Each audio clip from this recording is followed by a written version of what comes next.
es un versículo y el otro son tres palabras. El versículo que vamos a ver a continuación va a ser el mismo versículo con el que vamos a cerrar esta actividad. Y se encuentra en la carta a los Efesios, capítulo 4, versículo 13. Carta a los Efesios, capítulo 4, versículo 13.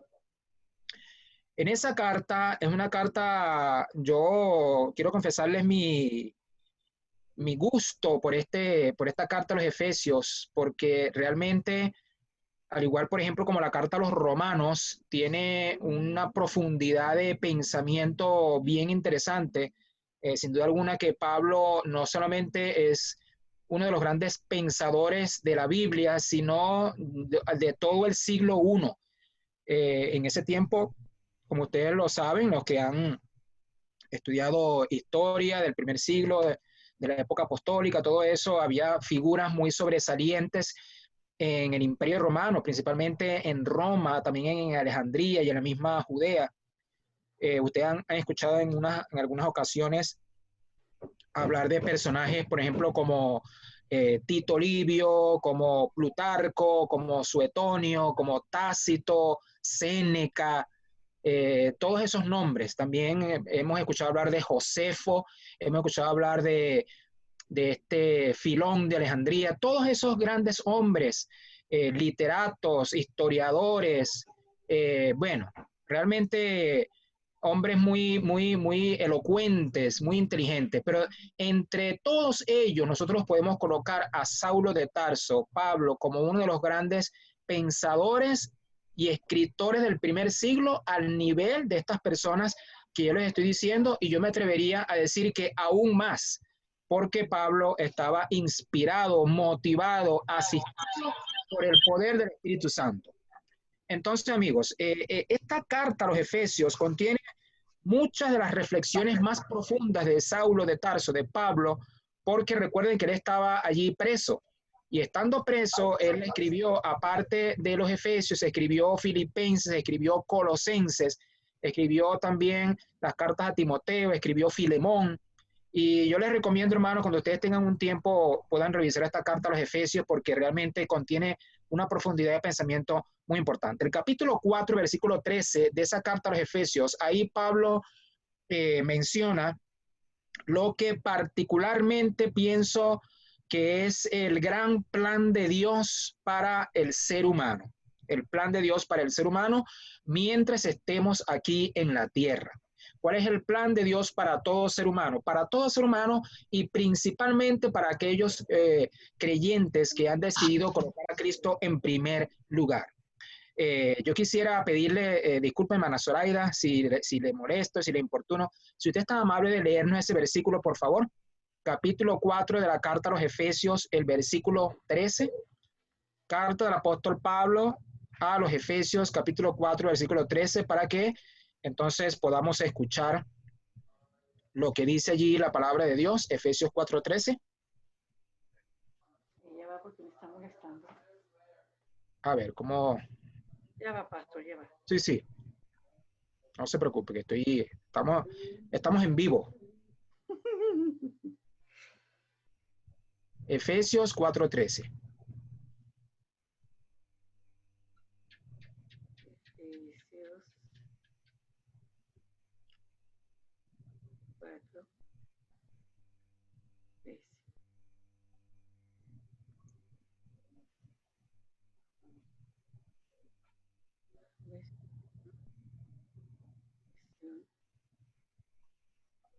Dice Efesios 4:13, hasta que todos lleguemos a la unidad de la fe y del conocimiento del Hijo de Dios, a un varón perfecto, a la medida de la estatura de la plenitud de Cristo. Muy bien, muchas gracias, muy amable hermana. Entonces, vean ustedes qué palabras, qué sustantivos tan importantes encontramos en ese solo versículo. Noten ustedes que ahí Pablo está hablando de la comunidad de la fe en general y dice hasta que todos.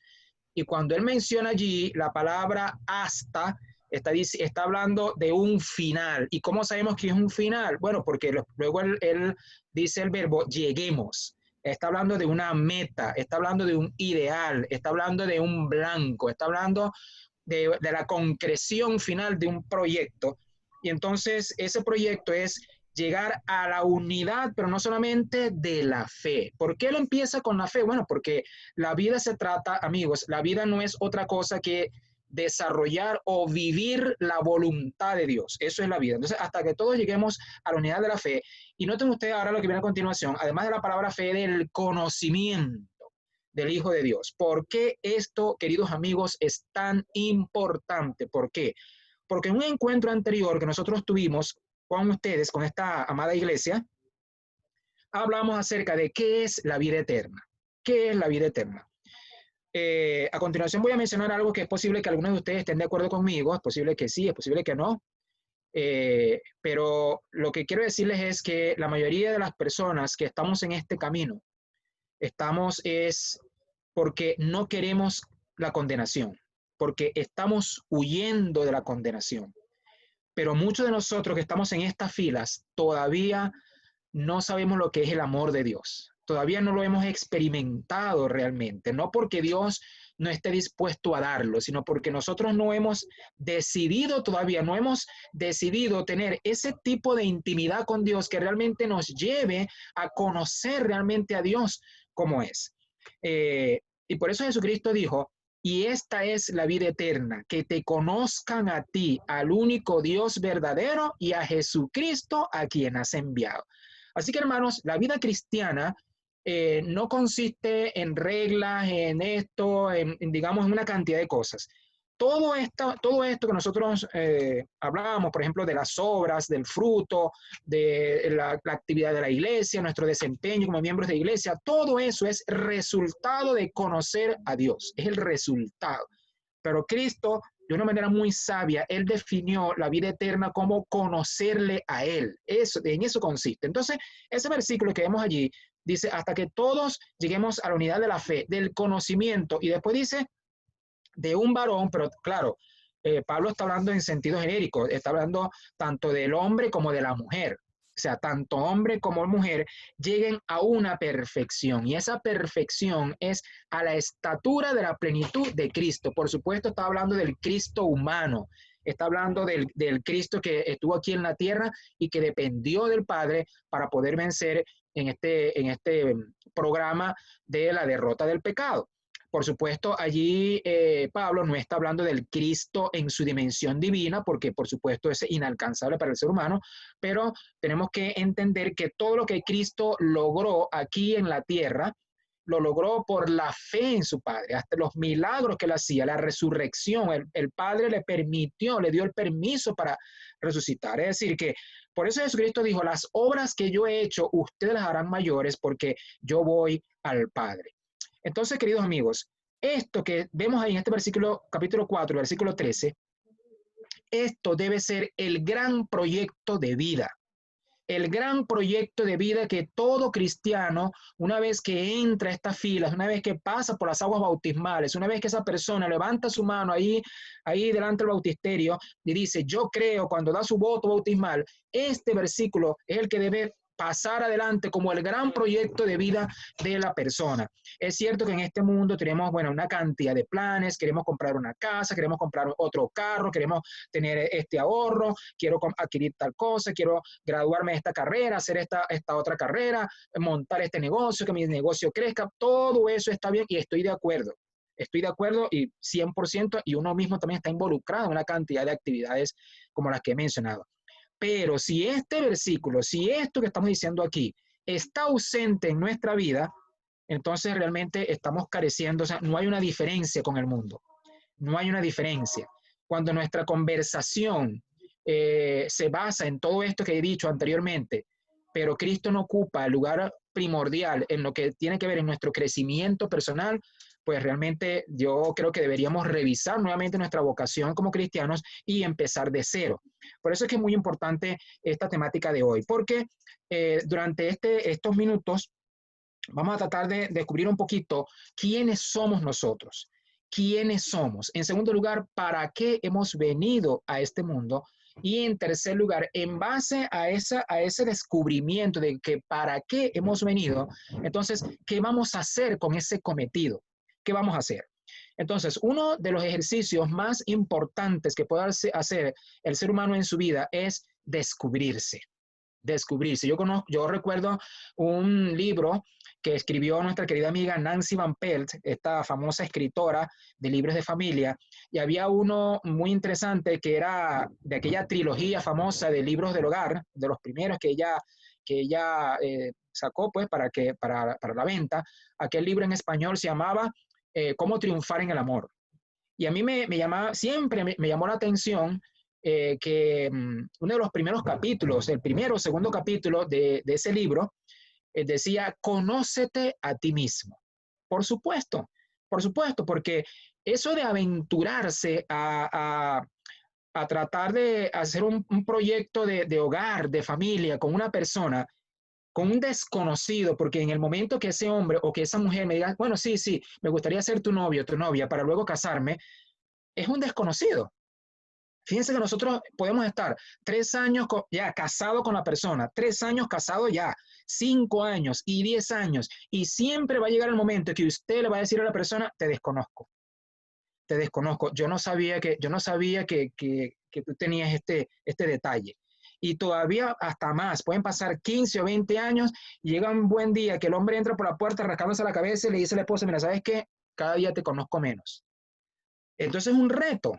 Imagínense ustedes, si, digamos, si es difícil para el ser humano conocerse a uno mismo, porque muchas veces uno no tiene el valor de iniciar ese viaje hacia adentro por temor a lo que uno vaya a encontrar, porque uno no quiere encontrarse muchas veces con lo que uno tiene por dentro. Imagínense ustedes el reto que significa tener que aliarse con otra persona para un proyecto de familia o de lo que sea. Por eso es vital y por eso Cristo dijo muy bien, ama a tu prójimo. Jesucristo lo dijo y también lo dice el libro de Levítico, Levítico 19:10. Ama a tu prójimo, pero el versículo no llegó hasta ahí. Dice, ama a tu prójimo, pero como a ti mismo. Porque como lo dice Juan, nadie puede amar a Dios a quien no ha visto y aborrecer a su hermano a quien ve. Esa es una contradicción.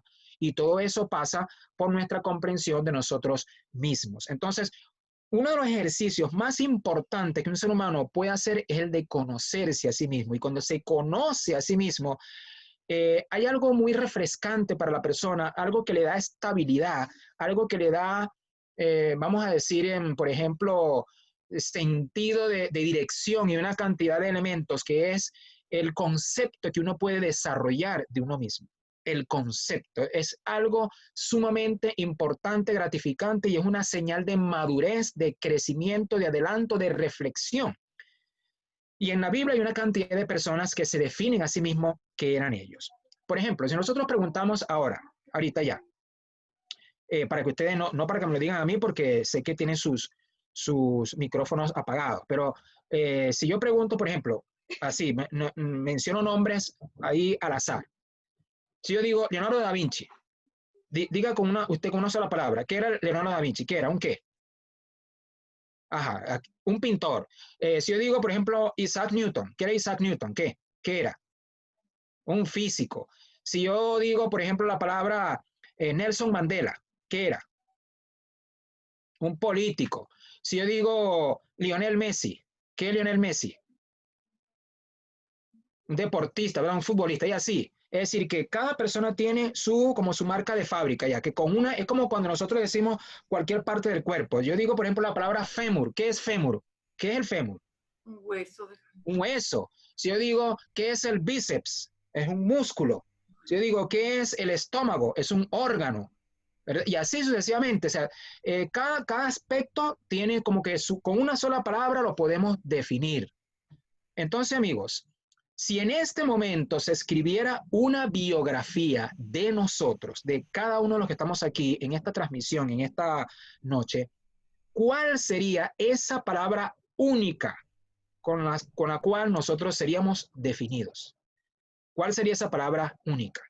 Porque si nosotros vemos un diccionario, por ejemplo, allá en Venezuela dejé uno de mis libros más preciados, bueno, todos son preciados, la verdad que no sé cuál es más preciado que otro, pero hay un libro ahí que lo quiero mucho, que es un diccionario de biografías. Y ahí, por ejemplo, uno entra allí y uno estudia, por ejemplo, la biografía de Rembrandt, y enseguida dice ahí, Rembrandt, el año de nacimiento, el año de la muerte, entonces enseguida dice pintor holandés, y entonces ahora viene toda la historia, cuándo nació, los padres, todo eso, y toda su obra, su legado, hasta que finalmente dice cómo fue que murió Rembrandt. Si de nosotros se pudiera escribir una biografía en este momento, ¿qué diría esa biografía? ¿Qué diría esa biografía y qué contendría la primera línea de esa biografía? ¿Qué contendría? Y en la Biblia hay microbiografías e inclusive hay definiciones de una sola línea, nada más, de una sola línea. Por ejemplo, tenemos que partir de donde debemos partir, que es la definición de Dios.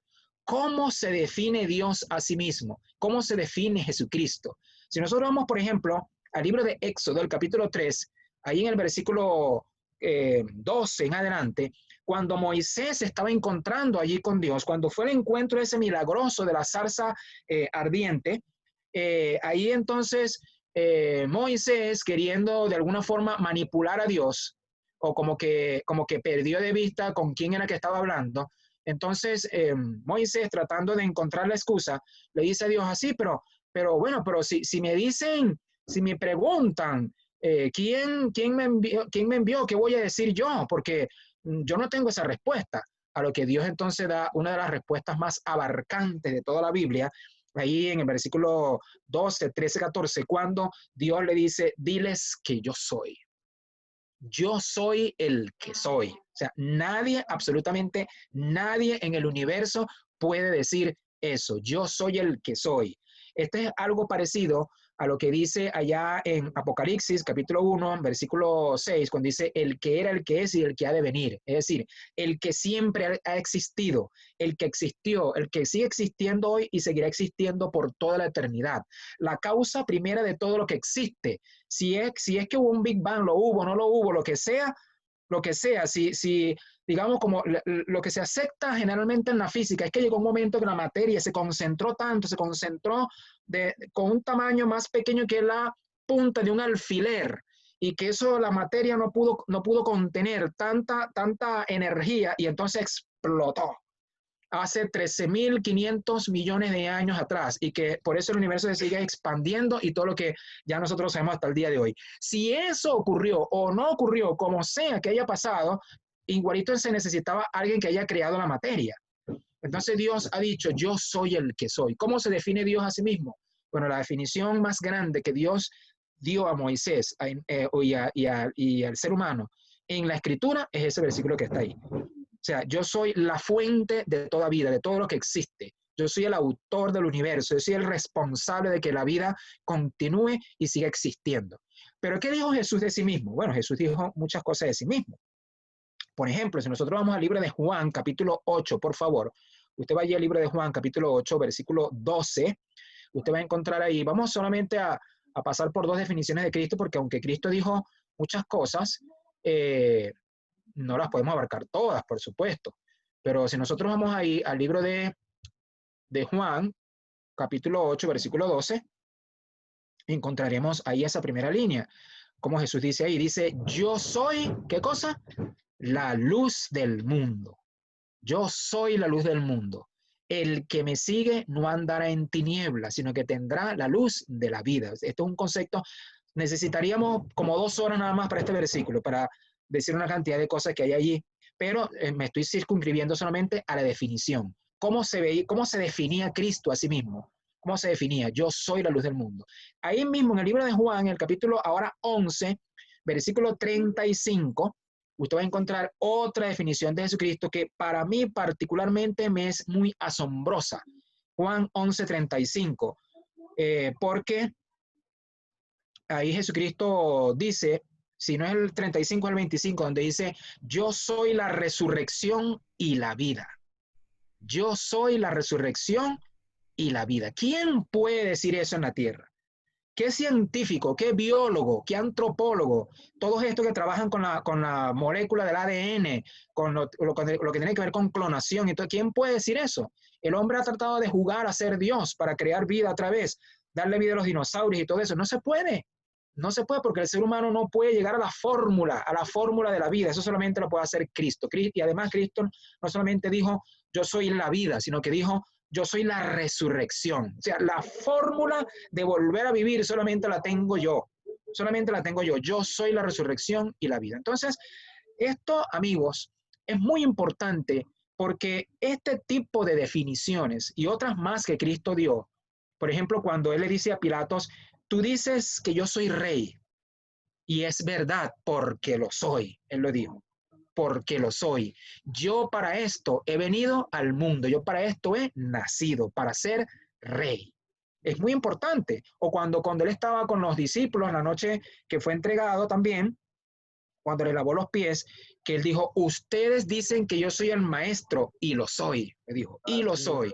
Pues si yo, que soy el maestro, les hago a ustedes, ustedes también deben hacérselo los unos a los otros. Es decir, que esa conciencia de Cristo, esa conciencia que él tenía de saber quién era él, eso le daba una seguridad de poder avanzar, de poder hablar con propiedad, de hablar con aplomo, de que sus acciones fueran coherentes, de que no se saliera del programa, de poder tener una identidad personal, más allá de la cédula de identidad, más allá del documento de la partida de nacimiento, más allá de lo que dice el pasaporte, más allá de lo que dicen los documentos. No, ¿quién me considero yo?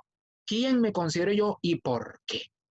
Ahora, hay otras definiciones de otros personajes en la Biblia. Nosotros podemos ir a cualquiera de las cartas de Pablo, unas más que otras, pero usted va a encontrar que Pablo, cuando él escribe, dice Pablo, así, de una vez pone su nombre, dice Pablo, siervo de Jesucristo. Siervo de Jesucristo. Es decir, si a Pablo se le preguntaba, ¿quién eres tú? O sea, yo soy un siervo de Cristo. Así, de una vez. O sea, a mí me llama mucho eso la atención, que cuando Pablo escribe sus cartas, de una vez se identifica. Y se identifica no solamente por su nombre de pila o por su nombre que le colocaron, digamos, como cristiano, sino, digamos, desde el punto de vista ontológico, cómo él se veía a sí mismo. Y hay otros más. Por ejemplo, yo ahorita me acuerdo del profeta Jonás. Cuando vino el desastre, todo lo que en el barco, ya todo lo que ya sabemos, ¿qué dijo Jonás? Bueno, soy hebreo y sirvo al Dios Altísimo. Cuando Jonás dijo eso, la gente se llevó las manos a la cabeza, porque él dijo, con razón nos ha venido esto. Entonces, vean ustedes el poder que tiene una definición de una persona que cuando Jonás dijo eso en el barco, inmediatamente cuando Jonás expresó su identidad, enseguida los demás tripulantes, la tripulación y los demás pasajeros del barco, enseguida entendieron por qué estaba pasando lo que estaba ocurriendo. Nos damos cuenta por qué es tan importante. Entonces, amigos, cuando nosotros fijamos nuestra identidad, nuestra posición en nuestro entorno, en la familia, en el trabajo, con los vecinos, con los demás familiares, con el entorno que nos rodea, nosotros, por nuestra identidad, por estar claros con nosotros mismos, nosotros podemos inclusive hasta cambiar el rumbo, hasta definir el rumbo del entorno donde nosotros estemos. Así como sucedió con Jonás y compañía, así como sucedió con Cristo, así como sucedió con Elías, y así como con muchas personas. Por ejemplo, cuando el rey Acab se encuentra con Elías, Acab queriéndolo intimidar, utilizando su poder para manipularlo, Acab le dice, así que tú eres el que turbas a Israel. O sea, le estaba asignando una definición de turbador, de agitador de la nación. Entonces, Elías le dijo, no, yo no soy el que agito, yo no, eres tú. O sea, esa definición que tú me quieres endosar a mí, realmente quien la tiene eres tú. Y entonces después se dirige al pueblo y le dice, ¿hasta cuándo ustedes están indefinidos? ¿Cuándo van a definirse de una vez? ¿Hasta cuándo claudicaréis entre dos pensamientos? O son una cosa o son la otra. Entonces es muy importante esto de la identidad. Y cuando fueron a buscar a Juan en el desierto, ellos le preguntaron por una identidad. Ellos le preguntaron a Juan el Bautista por una identidad. ¿Quién eres tú? ¿Eres tú Elías? No soy. ¿Eres tú Moisés? No soy. ¿Eres tú el profeta? No soy. ¿Eres tú el Cristo? No soy. Oye, pero si no eres nada de eso, ¿qué eres tú? ¿Qué eres? ¿Eres un ser sin identidad? Dijo, no, si la tengo clara. Yo soy la voz de uno que clama en el desierto. O sea, en otras palabras, lo que estaba diciendo allí Juan era, no es que no soy un ser sin identidad, no, yo soy el cumplimiento de una profecía. O sea, yo soy aquella persona que soy el precursor del Mesías. Entonces, en estos materiales que ya seguramente nuestra querida amiga Zoraida ya les mencionó, en estos materiales que ya hemos enviado, ahí ya hemos hablado un poco sobre este asunto de la identidad. Yo quiero pedirle por favor a Zoraida que nos ayude allí con las láminas para que podamos ver un poquito esto que hemos dicho en esta ocasión para pasar a la segunda parte del tema de esta noche. ¿Cuál quiere? ¿El número 1? El número 1, sí, para llevar allí un orden, por supuesto. Entonces, podemos notar allí, queridos amigos, en este día. Entonces, lo que hemos estado conversando ahorita es la construcción de mi autoconcepto personal. Entonces, esa opinión de nuestro propio concepto es decir, no es algo que es tan rápido así, no es tan rápido porque hace falta una gran reflexión. Y según vemos ahí en la tercera lámina, que nos van a compartir a continuación, la tercera, la número 3, ahí vemos, esa es la número 1, la 2, la tercera, después de esa que aparece, ajá, esa misma. Entonces, es el resultado, veamos ahí, es el resultado del nivel de estima propia que poseemos. Notemos.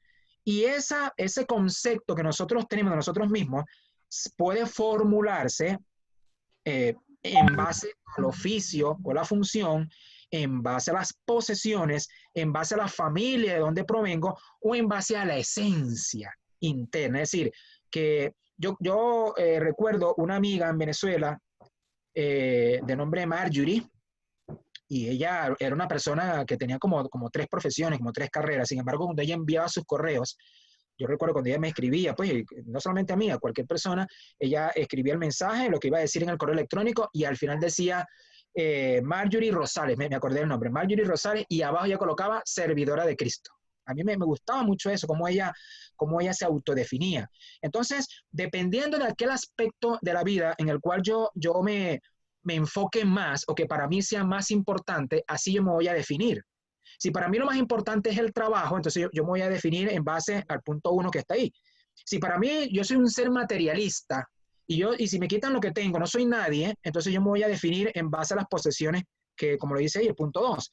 Si para mí mi origen familiar es muy importante, entonces yo voy a decir, yo soy fulano de tal, hijo de fulano, nieto de fulano. Pero si para mí lo más importante es la relación con Dios y quién yo he llegado a ser gracias a que Dios se encontró conmigo, entonces yo me voy a definir a la esencia.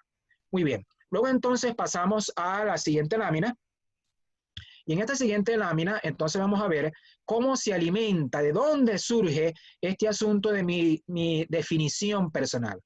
Fíjense ustedes, lo caracteriza, es un poco lo que he venido diciendo anteriormente, pero ahora como que con otra connotación distinta. Primero, los factores genéticos. Segundo, los ambientales. Y tercero, los eventos significativos que han pasado en mi vida. Es decir, cuando yo me siento a pensar, pongo en una mesa allí, con mi luz que me alumbre bien la mesa, y yo hago una inmersión dentro de mí mismo y una reflexión para yo entonces descubrir quién soy, van a venir a mi mente una cantidad de escenas.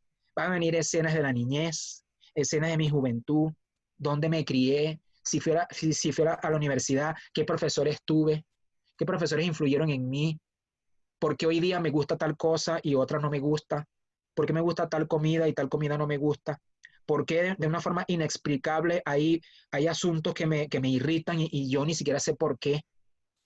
¿Cuáles han sido los eventos que han marcado mi vida para siempre? Todo eso va a pasar por mi mente. Y entonces, cuando yo esté pensando y digo, oye, ¿quién soy? Ah, con razón, yo soy así. Ah, porque mi abuelita hacía esto. Ah, porque cuando me di tal golpe, me pasó tal cosa, o porque cuando fulanito me hizo esto, de ahí yo cambié para siempre. Entonces, no es así sencillo, no es asunto nada más de una sola palabra. Vamos a la siguiente lámina. Entonces, aquí está un poco lo que ya decíamos en los minutos anteriores, que hay profetas, hay personajes, en los dos testamentos, Dios mismo y Jesús, digamos, se han definido para nuestro beneficio, para que nosotros estemos claros que el Dios que tenemos es un Dios que está bien definido en cuanto a lo que Él es y la percepción que Dios quiere que nosotros tengamos de Él.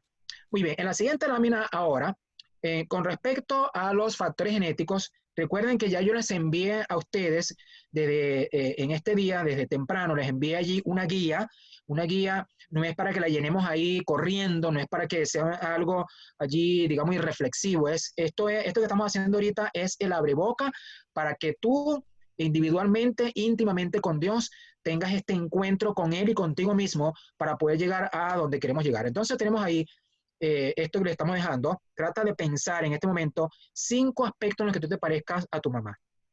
Sea que falleció, que esté viva. Si está viva, bueno, es una bendición. 5 aspectos en los cuales te parezcas a tu papá y 5 aspectos en los cuales te parezcas a tus hermanos. Aunque parezca inverosímil, pero esto tiene que ver mucho con lo que nosotros somos hoy y por qué nos comportamos de cierta forma. En la siguiente lámina, ahora, vamos a encontrar el siguiente aspecto, que son los factores ambientales. ¿Por qué yo soy así? ¿Por qué yo soy como soy? ¿Por qué yo he desarrollado tal personalidad? ¿Por qué yo mismo o los demás me perciben de tal forma? Porque hay varios elementos allí. El modelaje de los padres, por supuesto, que cómo era el entorno cuando yo era niño, cuando yo era adolescente, o si soy adolescente en este momento. Para mí, las actividades realizadas en la vida, o sea, a qué yo me he dedicado en la vida, a qué yo le he dado más peso de mi tiempo. Y si tú pudieras también repasar en tu mente o escribirlo, cuáles han sido las 5 personas más significativas e importantes que han pasado por tu vida, las 5 personas. Y también preguntarnos qué aspectos tenían esas personas que tú consideras que has adquirido de ellas. Y en tercer lugar, el otro componente que sin duda alguna ha contribuido para que nosotros seamos hoy lo que somos, en la siguiente lámina tenemos allí estos eventos. Vean ustedes qué eventos son estos, los logros. ¿Por qué? Porque cada vez que yo alcanzo algo y lo alcanzo, me reafirma a mí la convicción de que puedo lograr eso y más. Pero también los reveses, de qué manera eso me ha enseñado, las crisis que he podido pasar, cómo las enfrenté, si las superé o no, las pérdidas, cuando eso ha ocurrido, cómo yo he vivido ese proceso de pérdidas, o lo opuesto, las ganancias, cómo he manejado la copa cuando está vacía y cuando he manejado la copa cuando está llena, cuando está rebosando, cómo he hecho para que no se derrame, o si se ha derramado, ¿por qué se ha derramado? Los duelos que he vivido, cómo los he enfrentado, cómo los he vivido, y las decisiones, que por cierto, hay todavía situaciones, la mayoría de nosotros tiene situaciones que todavía están en el pasado, que todavía no están resueltas y que todavía seguimos con ellas hasta el día de hoy, y que por supuesto tenemos que ser lo suficientemente valientes para enfrentarlas y resolverlas.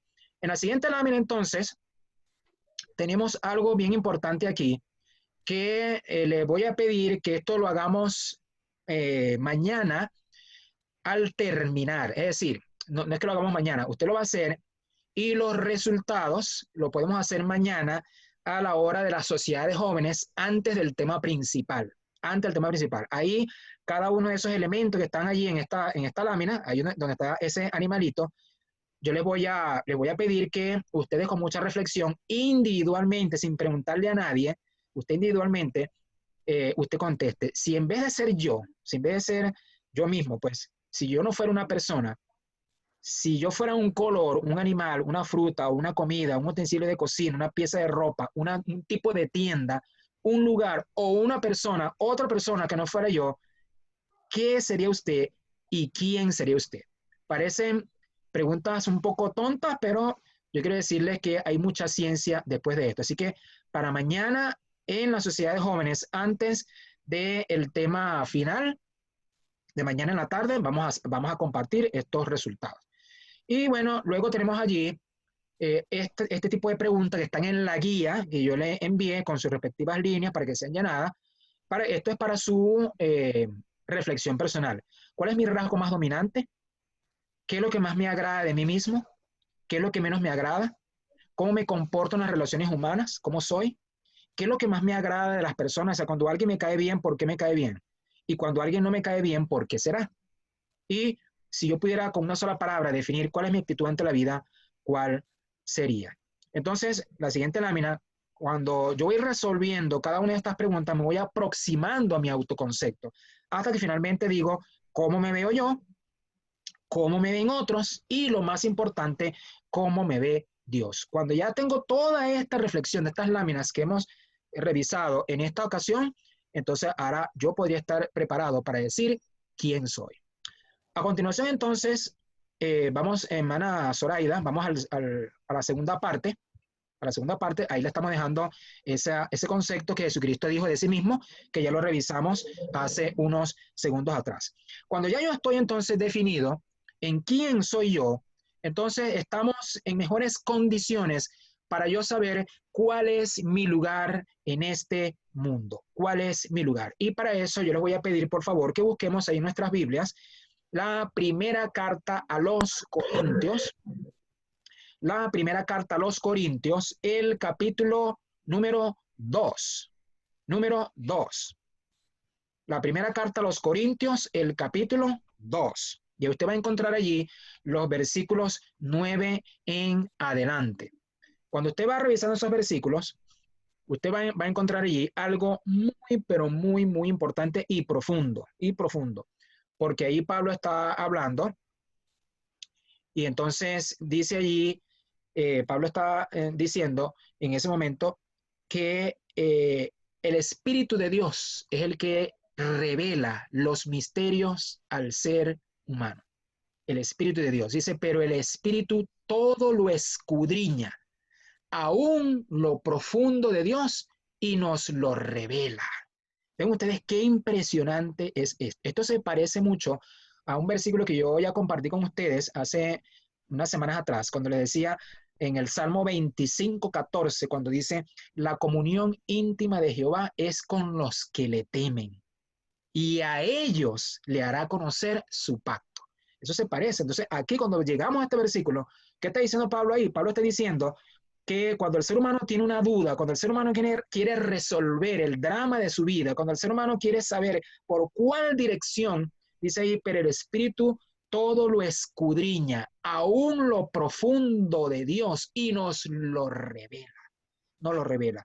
¿Por qué esto es tan importante, amigos? Porque uno de los factores que más le proporciona estabilidad emocional, mental, profesional, de dirección, bueno, en todos esos aspectos, es saber para qué yo vine a este mundo, para qué. Entonces, en la lámina siguiente, porque dice definiendo las bases. Entonces, aquí está un poco lo que hablamos hace unos minutos. El autoconcepto es el marco referencial sobre el cual se va definiendo mi filosofía de vida. O sea, yo no puedo lanzarme a decir, yo haré tal cosa si no me defino primero yo. O sea, lo primero es autodefinirme. Saber quiénes somos ofrece una perspectiva de conocimiento propio que me habla de nuestras características, gustos, preferencias, vocación e inclinaciones. Todo esto va formando mis prioridades. O sea, cuando yo me estoy declarando en mi mente quién soy yo, ya se van despejando los nubarrones de cuáles van a ser las prioridades en mi vida. La siguiente lámina, entonces, en la siguiente lámina, vemos ahí entonces lo que es una prioridad. ¿Qué es una prioridad? Bueno, todos nosotros obviamente sabemos lo que es una prioridad, pero para los efectos de lo que estamos estudiando necesitamos pasar por aquí. Es un aspecto, es un tema, es un área de la vida, un factor que recibe la mayor consideración de nuestra parte. Puede ser algo que es coyuntural, temporal o permanente. Y eso puede ser un aspecto tan dominante que puede permear todo mi estilo de vida o solo satisfacer una necesidad inmediata si es algo bastante imperativo que necesito decir. Ustedes saben cuando inclusive hay momentos en la vida que todo el curso de nuestra vida cambia por ejemplo, cuando nos mudamos a otro país, cuando iniciamos un nuevo negocio, cuando la persona se casa con alguien, o sea, la vida cambia.